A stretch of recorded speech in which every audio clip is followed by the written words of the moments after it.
Assalamualaikum warahmatullahi wabarakatuh. Salam sejahtera bagi kita semua. Semoga kita diberi kesehatan dimanapun kita berada. Pertama-tama perkenalkan, nama saya Muhammad Fikri. NIM saya 289 2150 198. Saya dari Fakultas Ekonomi dan Bisnis, Program Studi Manajemen semester 3 Universitas Pancasakti Bekasi. Presentasi saya kali ini adalah presentasi sebagai syarat penilaian ujian akhir semester dari mata kuliah akuntansi biaya dengan dosen pengampu Bapak Dimas Wicaksono dengan tema konsep biaya. Langsung saja ke materinya. Yang pertama yaitu biaya atau cost. Biaya atau cost adalah pengorbanan sumber ekonomis yang diukur dalam satuan uang yang telah terjadi atau kemungkinan akan terjadi untuk mencapai tujuan tertentu. Biaya ini belum habis masa pakainya dan tergolong sebagai aktiva yang dimasukkan dalam neraca.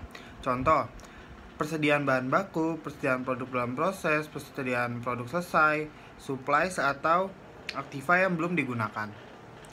Kemudian ada beban atau expense. Beban atau expense adalah biaya yang telah memberikan manfaat dan sekarang telah habis. Beban ini dimasukkan ke dalam laba atau rugi sehingga pengurangan dari pendapatan. Contoh, beban penyusutan, beban pemasaran, beban yang tergolong sebagai biaya operasi. Kemudian ada objek biaya. Objek biaya atau tujuan biaya dalam kurung cost objektif adalah tempat di mana biaya atau aktiva diakumulasikan atau diukur. Objek biaya dapat digunakan untuk menelusuri biaya dan menentukan seberapa objektif biaya tersebut dapat diandalkan dan seberapa berartinya ukuran biaya yang dihasilkan. Unsur aktivitas-aktivitas yang dapat dijadikan objek biaya yaitu ada produk, produksi, departemen, divisi, lini produk, kontak, batch dari unit-unit sejenis, pesanan pelanggan, proyek, proses, dan tujuan strategis. Kemudian ada penelusuran biaya ke objek biaya. Pengukuran biaya tergantung pada kemampuan untuk menelusuri biaya tersebut ke objek biaya. Menelusuri biaya ke objek biaya dapat membedakan biaya menjadi biaya langsung dan biaya tidak langsung. Biaya langsung adalah biaya yang dapat ditelusuri secara langsung ke sasaran biaya atau objek biaya.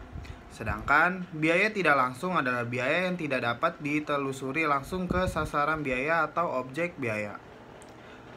Kemudian penelusuran ke objek biaya 1. Jika objek biaya yang digunakan adalah produksi, maka biaya bahan langsung dan biaya tenaga kerja langsung merupakan biaya langsung, sedangkan biaya overhead merupakan biaya tidak langsung. Kemudian yang kedua, jika objek biaya yang digunakan adalah produk, maka setiap bahan yang menyusun produk itu serta biaya paten dan royalti merupakan biaya langsung. Demikian juga dengan tenaga kerja langsung yang mengubah bahan baku menjadi produk jadi merupakan biaya langsung. Biaya tidak langsung seperti asuransi, sewa pabrik, dan lain-lain. Jika objek biaya yang digunakan adalah batch, maka biaya persiapan atau setup cost merupakan biaya langsung karena biaya ini dapat dialokasikan secara arbiter atau dalam kurung dialokasikan tidak jelas ke setiap unit produk. Kemudian klasifikasi biaya. Klasifikasi biaya atau penggolongan biaya adalah suatu proses pengelompokan biaya secara sistematis atas keseluruhan elemen biaya yang ada ke dalam golongan-golongan tertentu yang lebih ringkas untuk memberikan informasi. Klasifikasi biaya yang umum digunakan, yang pertama ada produk, yang kedua ada volume produksi, yang ketiga departemen dan pusat biaya, yang keempat periode akuntansi, dan yang kelima pengambilan keputusan. Biaya dalam hubungan dengan produk. Biaya dalam hubungan dengan produk dapat dikelompokkan menjadi biaya produksi dan biaya non-produksi. Biaya produksi adalah biaya yang digunakan dalam proses produksi, terdiri dari bahan baku langsung, tenaga kerja langsung, dan biaya overhead pabrik. Biaya produksi ini disebut juga dengan biaya produk, yaitu biaya-biaya yang dapat dihubungkan dengan suatu produk, di mana biaya ini merupakan bagian dari persediaan. Kemudian biaya bahan baku langsung. Biaya bahan baku langsung adalah bahan baku yang merupakan bagian yang tidak dapat dipisahkan dari produk selesai dan dapat ditelusuri kepada produk selesai. Contoh, kayu dalam pembuatan mebel, kain dalam pembuatan pakaian, karet dalam pembuatan ban, minyak mentah dalam pembuatan bensin, kulit dalam pembuatan sepatu, dan tepung dalam pembuatan kue. 2. Tenaga kerja langsung. Tenaga kerja langsung adalah tenaga kerja yang digunakan dalam merubah atau mengonversi bahan baku menjadi produk selesai dan dapat ditelusuri secara langsung kepada produk selesai. Contohnya yaitu upah koki terhadap kue, kemudian upah tukang serut dan potong kayu dalam pembuatan mebel, kemudian tukang jahit, bordir dalam pembuatan pakaian, kemudian tukang linting rokok dalam pabrik rokok, dan operator mesin jika menggunakan mesin. Kemudian biaya overhead pabrik. Biaya overhead pabrik adalah biaya selain bahan baku langsung dan tenaga kerja langsung, tetapi membantu dalam merubah bahan menjadi produk selesai. Biaya ini tidak dapat ditelusuri secara langsung kepada produk selesai.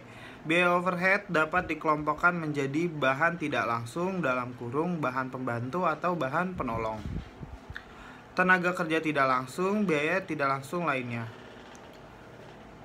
Kemudian bahan tidak langsung. Bahan tidak langsung adalah bahan yang digunakan dalam penyelesaian produk, tetapi pemakaiannya relatif lebih kecil dan biaya ini tidak dapat ditelusuri secara langsung kepada produk selesai. Contoh, amplas, pola kertas, oli dan minyak pelumas, paku, sekrup, dan mur. Lalu ada staples, kemudian aksesoris pakaian, dan yang terakhir ada vanili, garam, pelembut, pewarna, pewangi pada kue. Tenaga kerja tidak langsung. Tenaga kerja tidak langsung adalah tenaga kerja yang membantu dalam penggolongan produk selesai, tetapi tidak dapat ditelusuri kepada produk selesai. Contoh, gaji satpam pabrik, gaji pengawas pabrik, pekerja bagian pemeliharaan, penyimpanan dokumen pabrik, gaji operator telepon pabrik, pegawai pabrik, pegawai bagian gudang pabrik, gaji resepsionis pabrik, dan pegawai yang menangani barang. Biaya tidak langsung lainnya. Biaya tidak langsung lainnya adalah biaya selain bahan tidak langsung dan tenaga kerja tidak langsung yang membantu dalam pengolahan produk selesai, tetapi tidak dapat ditelusuri kepada produk selesai. Contoh, pajak bumi dan bangunan pabrik, kemudian listrik pabrik, air dan telepon pabrik, sewa pabrik, asuransi pabrik, penyusutan pabrik, peralatan pabrik, pemeliharaan mesin dan pabrik, gaji angkutan pabrik, dan reparasi mesin dan peralatan pabrik. Kemudian ada terminologi biaya. 2 dari 3 unsur utama biaya produksi dapat digolongkan secara terminologi sebagai berikut. Yang pertama, biaya utama. Biaya utama adalah gabungan antara biaya bahan baku langsung dan biaya tenaga kerja langsung. Kemudian yang kedua adalah biaya konversi. Biaya konversi adalah biaya yang digunakan untuk merubah bahan baku langsung menjadi produk selesai. Biaya ini merupakan gabungan antara biaya tenaga kerja langsung dan biaya overhead pabrik. Kemudian biaya dalam hubungan dengan produk. Biaya non-produksi adalah biaya yang tidak berhubungan dengan proses produksi. Biaya non-produksi ini disebut dengan biaya komersil atau biaya operasi. Biaya komersial atau biaya operasi ini juga digolongkan sebagai biaya periode, yaitu biaya-biaya yang dapat dihubungkan dengan interval waktu. Biaya ini terdiri dari beban pemasaran, beban administrasi, dan beban keuangan. Yang pertama, beban pemasaran. Beban pemasaran atau biaya penjualan adalah biaya yang dikeluarkan apabila produk selesai dan siap di pasaran ke konsumen. Contohnya beban iklan, promosi, komisi penjualan, dan masih banyak lagi. Kemudian beban administrasi. Beban administrasi adalah biaya yang dikeluarkan dalam hubungan dengan kegiatan penentu kebijakan, pengarahan, pengawasan kegiatan perusahaan secara keseluruhan agar dapat berjalan dengan efektif dan efisien. Contoh, gaji administrasi kantor, sewa kantor, penyusutan kantor, biaya piutang data tagih, biaya urusan kantor. Kemudian yang kedua adalah ada beban keuangan. Beban keuangan adalah biaya yang muncul dalam melaksanakan fungsi-fungsi keuangan. Contoh, beban bunga. Biaya dalam hubungan dengan volume produksi. Biaya dalam hubungan dengan volume produksi atau perilaku biaya dapat dikelompokkan menjadi biaya variabel, biaya tetap, dan biaya semi. Biaya variabel. Biaya variabel adalah biaya yang berubah sebanding dengan perubahan volume produksi dalam rentang relevan, tetapi secara per unit tetap. Contoh perlengkapan, bahan bakar, peralatan kecil, kerusakan bahan, sisa dan beban reklamasi, royalti, biaya komunikasi, upah lembur, biaya pengangkutan dalam pabrik. Kemudian biaya tetap.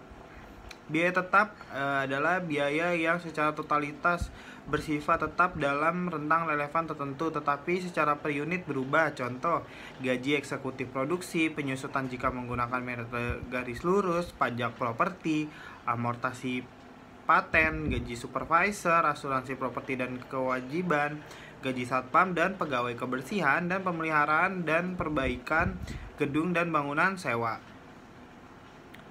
Kemudian ada biaya semi. Biaya semi adalah biaya yang di dalamnya mengandung unsur tetap dan unsur variabel. Biaya semi dikelompokkan dalam dua elemen biaya. Yang pertama, biaya semi variabel, yaitu biaya yang di dalamnya mengandung unsur tetap dan memperhatikan karakter tetap dan variabel. Contoh, biaya listrik, telepon, dan air. Kemudian ada bensin, lalu ada perlengkapan, asuransi jiwa kelompok karyawan, pajak penghasilan. Kemudian yang kedua ada biaya semi tetap, yaitu biaya yang berubah dan volume secara bertahap. Contoh gaji penyedia. Kemudian biaya dalam hubungan dengan departemen produksi. Perusahaan pabrik dapat dikelompokkan menjadi segmen-segmen dengan berbagai nama seperti departemen, kelompok biaya, pusat biaya, unit kerja, atau kerja yang dapat digunakan dalam mengelompokkan biaya menjadi biaya langsung departemen dan biaya tidak langsung departemen. Yang pertama, biaya langsung departemen adalah biaya yang dapat ditelusuri secara langsung ke departemen bersangkutan. Contoh, gaji mandur pabrik yang digunakan oleh departemen bersangkutan. Kedua, biaya tidak langsung departemen adalah biaya yang tidak dapat ditelusuri secara langsung ke departemen bersangkutan. Contoh, biaya penyusutan dan biaya asuransi yang digunakan oleh masing-masing departemen. Kemudian, biaya dalam hubungan dengan periode waktu. Yang pertama, biaya pengeluaran modal, yaitu biaya yang dikeluarkan untuk memberikan manfaat di masa depan dan dalam jangka waktu yang panjang dan dilaporkan sebagai aktiva. Contoh, pembelian mesin dan peralatan. Yang kedua, biaya pengeluaran pendapatan, yaitu biaya yang memberikan manfaat untuk periode sekarang dan dilaporkan sebagai beban. Contoh, mesin atau peralatan yang dibeli apabila dikonsumsi akan menghilang kegunaan dan menimbulkan penyusutan. Penyusutan ini disebut pengeluaran pendapatan yang akan dilaporkan sebagai beban. Kemudian, biaya dalam hubungan dengan pengambilan keputusan. Biaya relevan, yaitu biaya masa akan datang yang berbeda dalam beberapa alternatif. Biaya diferensial, selisih biaya yang berbeda dalam beberapa alternatif pilihan. Biaya diferensial disebut juga biaya marginal atau biaya instrumental. Yang kedua, biaya kesempatan, yaitu kesempatan yang dikorbankan dalam memilih satu alternatif. Kemudian yang C, biaya tersamar, yaitu biaya yang tidak kelihatan dalam catatan akuntansi tetapi mempengaruhi dalam pengambilan keputusan. Contoh, biaya bunga. Kemudian ada biaya nyata, yaitu biaya yang benar-benar dikeluarkan akibat memilih suatu alternatif. Contoh, biaya yang dikeluarkan akibat menerima pesanan dari luar. Kemudian biaya yang dapat dilacak, yaitu biaya yang dapat dilacak ke produk selesai. Contoh, biaya bahan baku langsung dan tenaga kerja langsung. Kemudian biaya dalam hubungan dengan pengambilan keputusan. Biaya tidak relevan, yaitu biaya yang dikeluarkan tapi tidak mempengaruhi keputusan apapun. Yang pertama, biaya masa lalu atau biaya histori, yaitu biaya yang sudah dikeluarkan tetapi tidak mempengaruhi keputusan apapun. Contoh, pembelian mesin. Yang kedua, biaya terbenam, yaitu biaya yang tidak dapat kembali. Contoh, kelebihan nilai buku atau atas sisa. Kemudian supervisor pabrik dan penyusutan bangunan. Itu saja yang bisa saya sampaikan. Mohon maaf apabila saya masih banyak kesalahan dalam penyampaian. Dan semoga ilmu tersebut bisa bermanfaat bagi kita semua. Cukup sampai sini saya akhiri. Wassalamualaikum warahmatullahi wabarakatuh.